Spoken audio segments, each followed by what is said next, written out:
is the CD that's got the 4 cuts? Do you know where it is? Somebody took it, and I don't know where it is.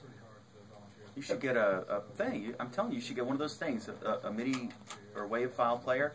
So you have just buttons, and it just plays it. It never skips. You don't lose it. Doesn't get scratched. They're cheap now. Then I gotta play both the sounder and the rejoin off the saw. Oh my, 2 things at one time. You know. What's it? Nothing. You're doing good. Where's his Ritalin IV? I can't believe there's an Utz truck in your parking lot. Hey, they give us $50 a month and product.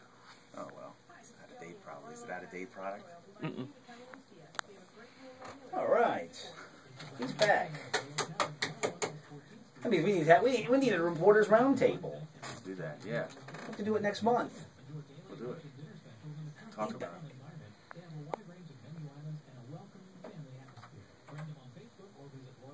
All right, here we go. Mean Sheen.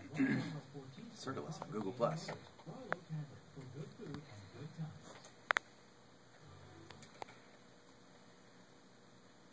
Welcome back to the news at noon. News time is 12:08. 75 degrees in Winchester. 77 degrees now in Front Royal. Meteorologist Kent Miller has the extended weather forecast later on in the half hour. Right now, here's what's happening. An attorney says the husband of Real Housewives of D.C. cast member Michaele Salahi is relieved that she's okay, but devastated that she's apparently left. Tareq Salahi's attorney David Silik told ABC's Good Morning America this morning that it's premature to say if the couple would get a divorce. Silik's statements came in amid reports that Michaele Salahi was with a member of the band Journey. Warren County Sheriff Dan McDermott said yesterday that Tareq Salahi called him Tuesday afternoon to report his wife missing.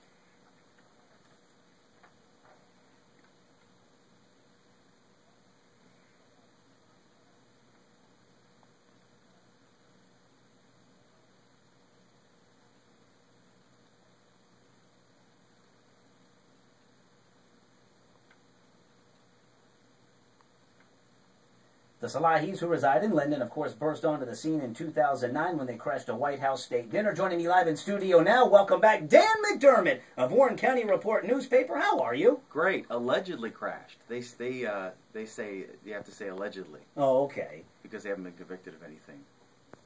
Well, I don't know. They were never charged of anything, but anyway, Right, welcome back. How are Great you? to be here. Great to be here, Mario. All right. Well, so, you've been following this story. What, did she just all of a sudden just run off with a band member of the rock group Journey? Well, they've had a relationship because they've performed at Oasis before. The band has, and I didn't know how they ever booked them, but now, in retrospect, I guess they had an in, so to speak, with the band. So this all started for me on September 7th. I got a Facebook ad request from Tareq Salahi, and he said in the thing, he said I've created my own Facebook page, just me. And I thought, my first thought was, that's odd. You know, are they breaking up? Because he does everything with it, right?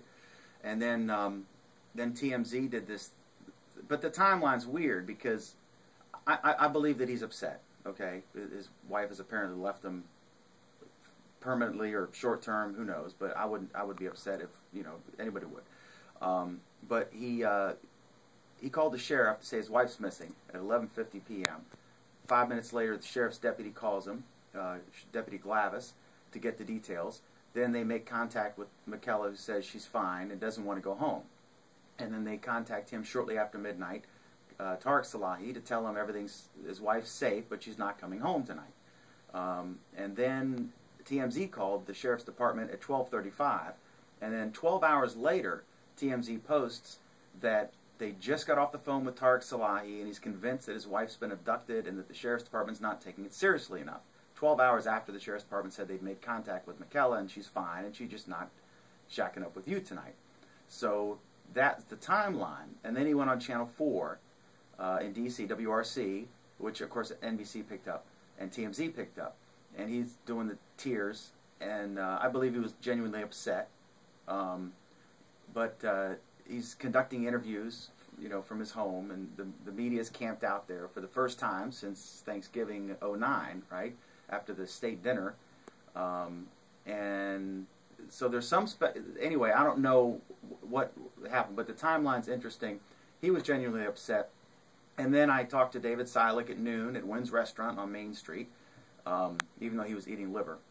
I still sat at his table.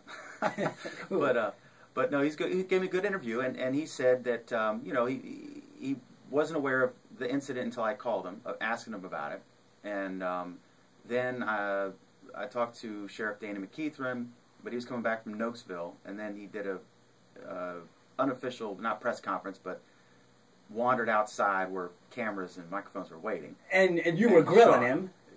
I asked a few questions. Yes, you did. It was interesting because you were kind of targeting his re-election campaign. Is there a connection there? No, not at all, not at all. I just asked him. I said, you know, once again, you're thrust into this tabloid story. You know, 7 weeks to go in the election. I wanted to see I wanted to get a reaction from him to see if he's upset about once again being involuntarily dragged into a TMZ tabloid story, because he's, you know, both candidates I know both well. I mean, for years, they're both good guys.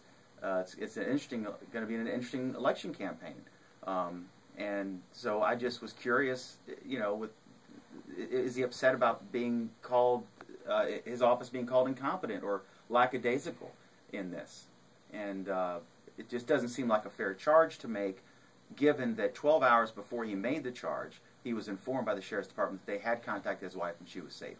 Now, my question, and of course, you know how we love our theories and our conspiracy theories, Roger Bianchini being the king of them. His winery is due for auction on Sunday. Could this be a publicity stunt to promote or give attention to this and make him be a bigger celebrity than supposedly, and perhaps increase the value of his winery? Well, they're not publicity shy people, especially him. But I don't think that they are going to make any money. For one, see, it could be, but not for the auction. The auction is happening Sunday. They're auctioning off, and you can actually bid online. I looked, and there's stuff, you know, everything from wine, bottles of wine from Oasis, to all the equipment, a box truck, I mean, all sorts of things. But they're planning, they keep announcing they're going to reopen the winery. Because remember, there's different corporations, and the property's not up for auction. The property's owned by a separate entity. The entity that went bankrupt was the winery company.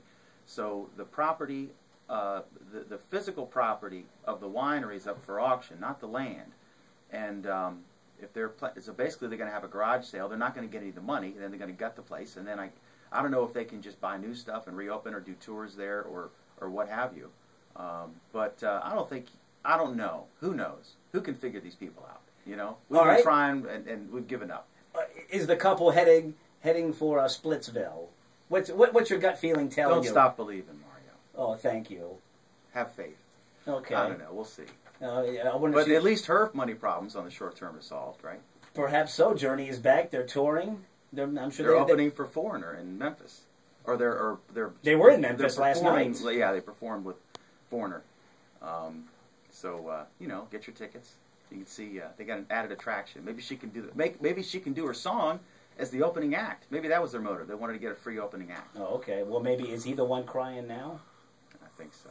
Very good. Dan McDermott, Warren County Report newspaper. Good to see you. You too. Thank you. And of course, you can catch more coverage of the Salahi case in Warren County Report newspaper in the next edition of Warren County Report newspaper.